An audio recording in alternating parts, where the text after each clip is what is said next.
grammatica techne, hypotactic increases, usages, and me verbs. In this lesson we'll cover usage patterns of the subjunctive, the hypotactic, as well as the subjunctive forms for me verbs. Firstly, we have the hypotactic hodatory. In the first person, singular or plural, the hypotactic can be used to indicate a suggested course of action. Let us, or let me, or I shall. Nun iomen isten polin. Let us go now into the city. So iomen, plural, a suggestion to a group of people, generally inclusive. Nun iomen isten polin. It is negated with me phobometa, tus polemius alla andrios machometa. Let us not fear the enemy, me phobometa, tus polemius, but let us fight bravely, alla andrios machometa. Next we have the deliberative hypotactic. In the first person, singular or plural, questioning about a prospective course of action.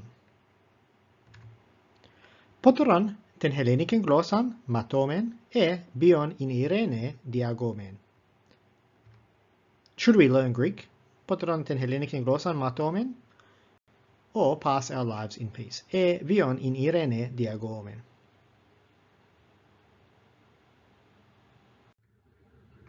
The hypotactic can also be used in prohibitions, the prohibitive hypotactic. This occurs in the second person and occasionally the third person, singular or plural, with an aorist subjunctive, not with a present subjunctive. So if you want to use a present aspect verb to prohibit, you use me with an imperative. When you shift to the aorist, you use me with a hypotactic. Me prodotai geneste. Do not become me geneste prodotai, traitors. Do not become traitors. Me keti ipete, no longer speak. Do not speak any longer. There are some other usages of the hypotactic in main clauses. I'm going to look at just one here. Ume, this double up negation with hypotactic, can express an emphatic denial about a prospective or future referring event. Ume soi petetai. They will certainly never obey you. Ume soi petetai. Now we turn to some subordinate uses of the hypotactic, and one of the most common is in purpose clauses. A subordinate clause with hina, hopos, hos takes a subjunctive and expresses purpose. However, if the main verb is past referring, the subordinated verb may optionally become optative. We'll see this later as we look at the optative. Generally speaking, especially in kine, it is subjunctive. Polakis ton didaskalon erotas hina mantanis ti. You frequently question your teacher, polakis ton didaskalon erotas, so that you can learn something. Hina mantanis ti. Negation occurs with hina me, hopos me, hos me, or sometimes simply me.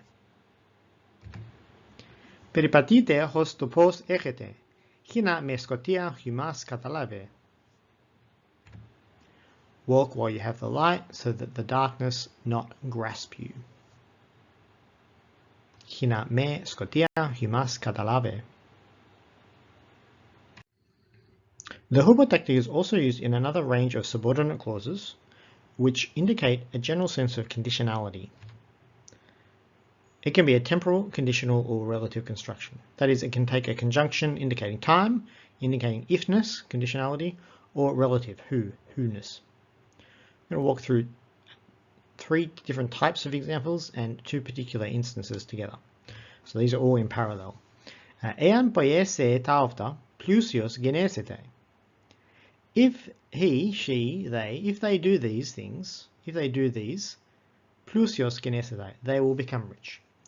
So the an triggers the subjunctive and tells us that this is a condition with a. If ever they do this, they will become rich. So genesete is future, and it's future referring, and it's telling us if ever this condition is fulfilled, that they do taofta, then consequently they will become rich. Very similarly, ean poiese tauta plusios gignetai. If ever they do this, they become rich.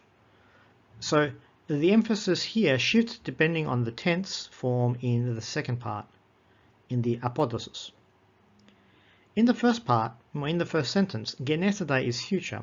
So it's telling us if at any point in the future they fulfill the condition, poiese tauta, the consequence is they will become rich.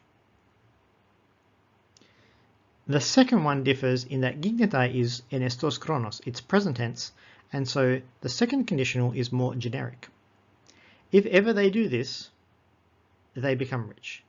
That is, anyone who does this kind of thing, anytime they fulfill this condition, the result is they become rich. So the second one could be a generic statement about cause and effect in the world. The first one could be a one-time offer. If they do this, they will become rich. The first two examples are conditionals. The third example is a relative. Hos an. So always this an is triggering our subjunctive here. Hos an poiese tauta plusios genesetai. Whoever, hosan, whoever does these things or does this, they will become rich. Here again it's future referring, genesetai, and so it's a specific condition in the future. Our fourth example is temporal. Epidan poiese tauta plusios gignetai. Epedan is a contraction of epede and an. The an tells us we're looking for a subjunctive. The epede is temporal referring. Whenever. Whenever they do this, they become rich. Here, the gignetai tells us that this is an indefinite or general type condition. That is, whenever, generally speaking, this happens, that someone does this, then, generally speaking, indefinitely, they become rich. We'll explore more of these nuances of conditionality and differences between different types of conditions in some of our future material. Now we turn to the me forms of the subjunctive. Up the top we have our verbs. Now our first verb is imi to be, and it simply becomes the lengthened thematic vowel of the subjunctive with a smooth breathing and appropriate endings. O, es, e, omen, ete, osin. So quite straightforward. Imi or emi, when it indicates the motion verb to go, if we recall that it has the stem of iota. And so the stem of iota is persistent all the way through, and then we add our subjunctive endings. Io, ies, ie, iomen, iete, iosin. So those are two quite common verbs, sometimes confusing, sometimes appearing related. Here they are. Notice that the first imi has a smooth breathing all the way through and has no other stem attached. Now we come across to our two main me verbs that cause us trouble with reduplication, didomi and dithemi. Notice that the reduplication in the present system persists because it's part of the present stem. So dido, didos, dido, didomen, didote, didosin. Similarly, tito, tithes, tite, titomen, titete, titosin. Secondly, notice that the accent is on the subjunctive lengthened vowel. There is contraction going on, even though it's not apparent. There's a contraction between the stem and the theme vowel. When we come to the aorist, what have we lost? We have lost the reduplication. Apart from that, all the forms are the same. Do, dos, do, domen, dote, dosin, to, tes, te, tomen, te, te, tosin. I've only given you active forms here. The middle forms are relatively regularly derived. As always, what you're looking for is the stem, the appropriate stem, and then lengthened theme vowel indicating the subjunctive. Now we come to some of our more tricky forms. Hiemi. Hiemi is almost the same as emi to go, because we have the iota stem, but here the iota stem has rough breathing. Hio, hies, hie, hiomen, hiete, hiosin. When we come across to the aorist, This is almost the same form as imi to be, except we have a rough breathing. Oho, ches, che, homen, hete, hosin. So comparing between this slide and the previous slide, very similar in form. Pay attention to the fine details. At the same time, these words are not super common, and often in context you'll be able to figure them out. Histemi, remember that our stem is star or stare.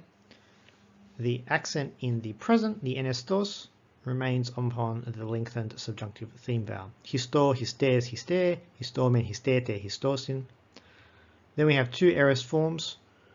We have steso, stese, stese, stesomen, stesete, stesosin. So here it's regular, the accent is where one might expect it to be, and it forms regularly all the way throughout. The alternative aorist, or the stem or root aorist, or stem aorist, sto, ste, ste, stomen, stete, stosin. Totes din totelos, tu didagmatos.